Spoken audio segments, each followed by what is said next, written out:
0 भागिले 4, 0/4चा वर्गमूळ 0.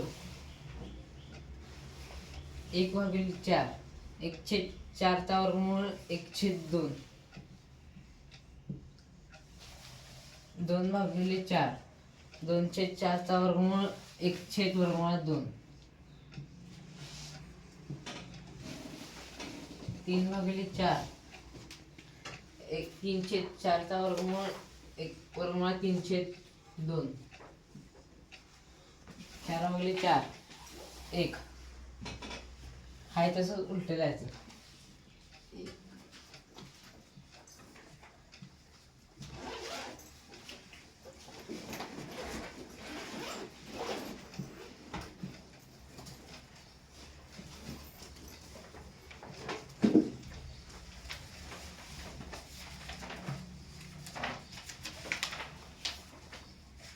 0/1, 0.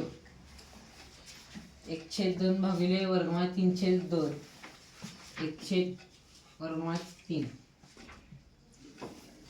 1/2 भागिले 1/2, 1. वर्गमूळ 3/2 भागिले 1/2. 1/0 ठरवता येत नाही.